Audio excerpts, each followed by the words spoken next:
আসসালামু আলাইকুম, শুভেচ্ছা সহ আমন্ত্রণ জানাচ্ছি দেশের এবং দেশের বাইরে সকল দর্শক শ্রোতাকে চ্যানেল আই সংবাদ আয়োজন নিয়ে বার্তা কক্ষে রয়েছি আহমেদ মেহেদী হাসান।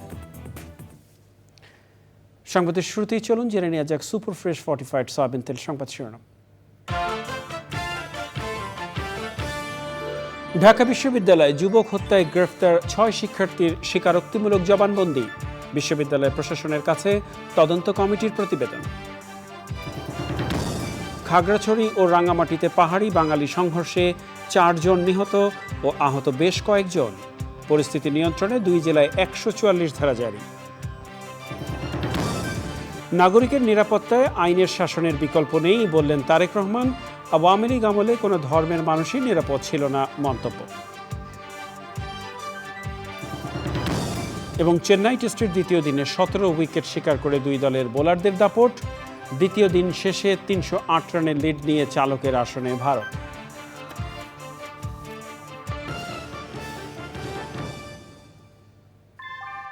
আমরা তৈরি করি বিশ্বমানের জার্মান প্রযুক্তির ভূমিকম্প সহনশীল থার্মেক্স রড, যা আপনার স্থাপনাকে নিরাপদ রাখে প্রজন্ম থেকে প্রজন্ম। সালাম স্টিল, মোস্ট ডিউরেবল স্টিল। সংবাদ শিরোনামগুলো জানাচ্ছিলাম প্রিয় দর্শক। এখনকার সংবাদ আয়োজনে একই সঙ্গে চ্যানেলের ইউটিউব চ্যানেলে এবং চ্যানেলের ওটিটি প্ল্যাটফর্ম আই স্ক্রিনে লাইভ স্ট্রিমিং হচ্ছে। যা যাক বিস্তারিত সংবাদে। ঢাকা বিশ্ববিদ্যালয়ের ফজলুল হক হলে চোর সন্দেহে যুবককে পিটিয়ে হত্যার ঘটনায় গ্রেফতার 6 শিক্ষার্থী আদালতে দায় স্বীকার করে জবানবন্দি দিয়েছেন।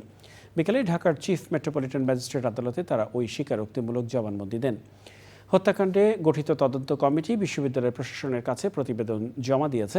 শীঘ্রই এ বিষয়ে বিস্তারিত জানানো হবে বলে জানিয়েছেন বিশ্ববিদ্যালয় কর্তৃপক্ষ। বিস্তারিত মইনুল হাসানের রিপোর্টে। গত বুধবার রাতে ঢাকা বিশ্ববিদ্যালয়ের ফজলুল হক মুসলিম হলের শিক্ষার্থীদের গণপিটুনিতে মারা যায় তোফাজ্জল হোসেন। মানসিক ভারসাম্যহীন এই যুবককে চোর সন্দেহে কয়েক দফায় নির্যাতন করে বিশ্ববিদ্যালয়ের শিক্ষার্থীরা। পরে তিনি মানসিক রোগী বুঝতে পেরে তাকে হলের ক্যান্টিনে নিয়ে খাবার খাওয়ান।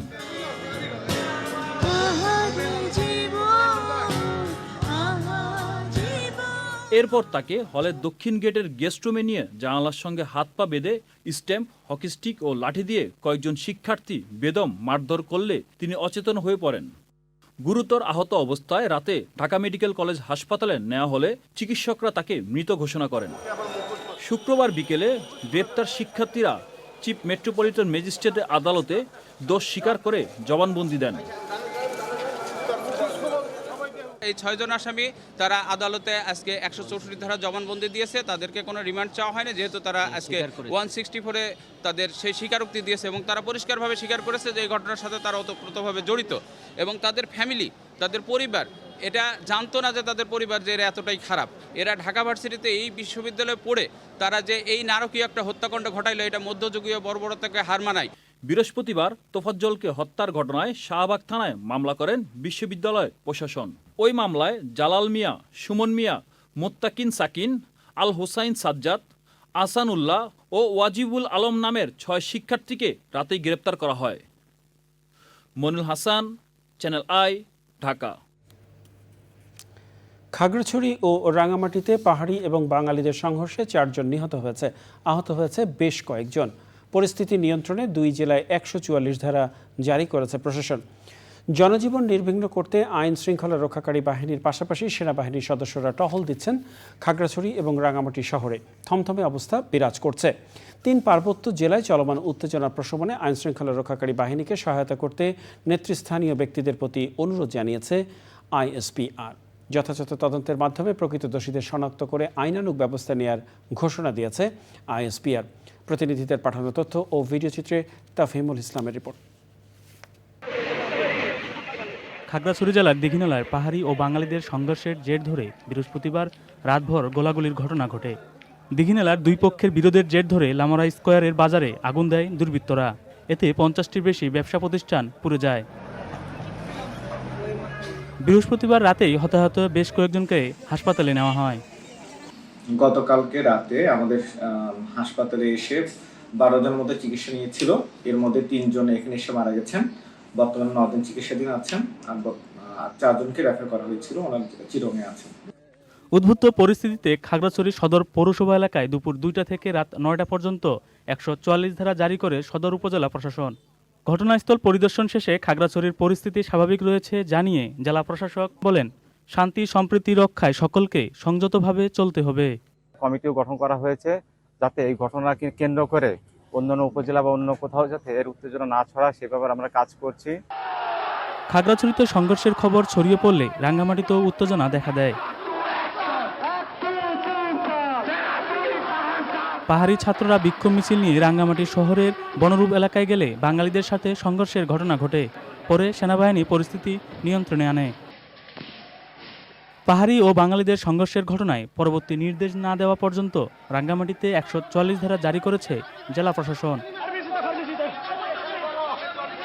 খাগড়াছড়ির দীঘিনালায় ও মধুপুরে সন্ত্রাসী হামলার প্রতিবাদ ও জড়িতদের গ্রেপ্তারের দাবিতে চট্টগ্রাম মহানগর চেরাগালী পাহাড় চত্বরে বিক্ষোভ সমাবেশ ও মিছিল করেছে জুম ছাত্র পরিষদ। এতে বক্তব্য রাখেন ডক্টর জিনুবুদ্দি ভিক্ষু সহ ছাত্রনেতারা। বক্তারা দ্রুত সন্ত্রাসী হামলা বন্ধ করতে সরকারের প্রতি আহ্বান জানায়। তাফহিমুল ইসলাম, চ্যানেল আই। এদিকে 3 পার্বত্য জেলার সবাইকে শান্ত থাকার আহ্বান জানিয়ে পরিস্থিতি নিয়ন্ত্রণে সরকার কাজ করছে বলে জানিয়েছে প্রধান উপদেষ্টার কার্যালয়। এক বিবৃতিতে জানানো হয়েছে, জনৈক ব্যক্তিকে গণপিটুনি এবং মৃত্যুর ঘটনাকে কেন্দ্র করে হামলা ও প্রাণহানিতে সরকার গভীরভাবে ব্যথিত।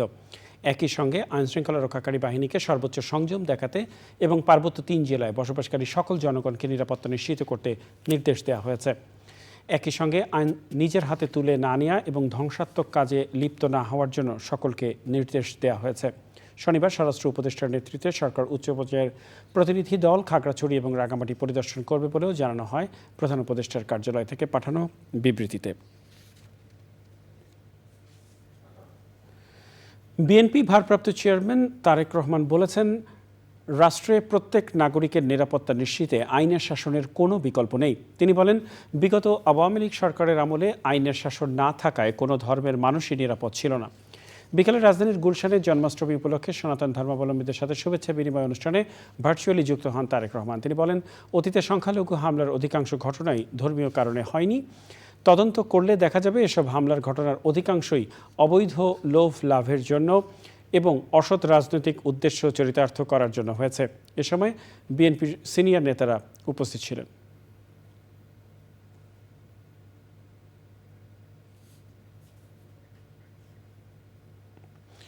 এ পর্যায়ে বাংলাদেশ ভারত টেস্ট সিরিজ প্রসঙ্গ।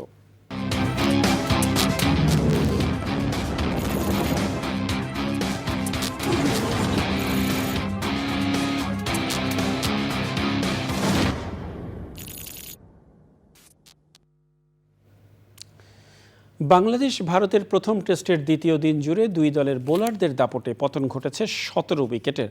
ভারতের 376 রানের জবাবে বাংলাদেশ প্রথম ইনিংসে অল আউট হয়েছে 149 রানে। দ্বিতীয় ইনিংসে 3 উইকেটে 81 রান করে দ্বিতীয় দিন পার করা ভারতীয়রা সব মিলিয়ে এগিয়ে 308 রানে। বোলারদের দাপটের এই দিনটিতে টাইগার পেসার হাসান মাহমুদ ভারতের প্রথম ইনিংসে 5 উইকেট নিয়ে গড়েছেন বেশ কয়েকটি রেকর্ড।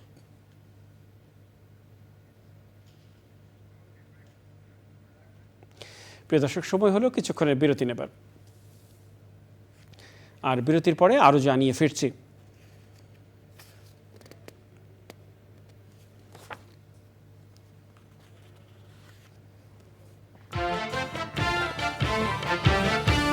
যুক্তরাষ্ট্রের কেন্টাকি অঙ্গরাজ্যে আদালত ভবনের ভেতরে বিচারককে গুলি করে হত্যা, অভিযুক্ত আইন কর্মকর্তাকে গ্রেফতার করেছে পুলিশ।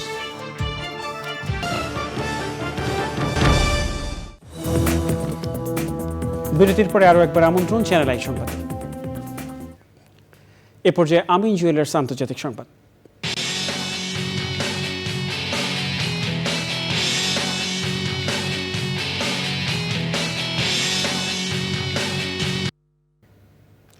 যুক্তরাষ্ট্রের কেন্টাকি অঙ্গরাজ্যের আদালতে বাগবিতণ্ডার পর বিচারককে গুলি করে হত্যার অভিযোগে এক শেরিফকে গ্রেফতার করা হয়েছে। স্থানীয় সময় বৃহস্পতিবার এ ঘটনা ঘটে। 43 বছর বয়সী এই শেরিফের নাম মিকি স্টেফেন্স, আর নিহত বিচারক হলেন লেচার কাউন্টি আদালত ভবনের বিচারক কেভিন মোলিন্স। যাওয়া যাক কৃষি সংবাদে।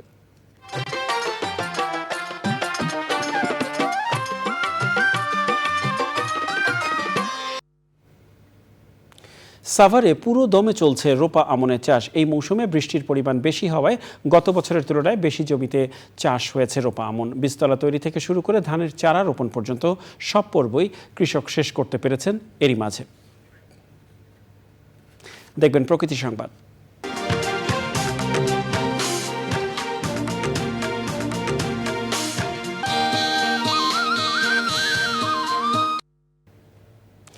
গাইবান্ধার পলাশবাড়িতে পারিবারিক পুষ্টি চাহিদা পূরণের লক্ষ্যে ৯০০ জন উপকারভোগীর মাঝে ১,৮০০ ফলদ বৃক্ষের চারা বিতরণ করা হয়েছে। বাংলাদেশ এক্সটেনশন এডুকেশন সার্ভিসেসের আয়োজনে অনুষ্ঠানে প্রধান অতিথি ছিলেন জেলার কৃষি সম্প্রসারণ অধিদপ্তর উপপরিচালক কৃষিবিদ খোরশেদ আলম। যাওয়া যাক এক্সিম ব্যাংক বাণিজ্য সংবাদে।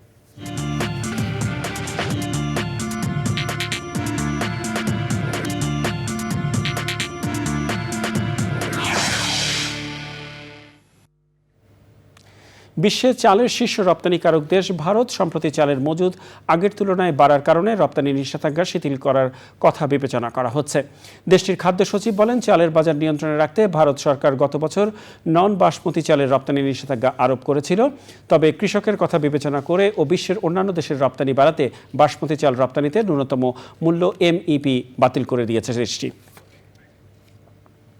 প্রিয় দর্শক, সময় হলে আবারও কিছুক্ষণের বিরতি নেবার।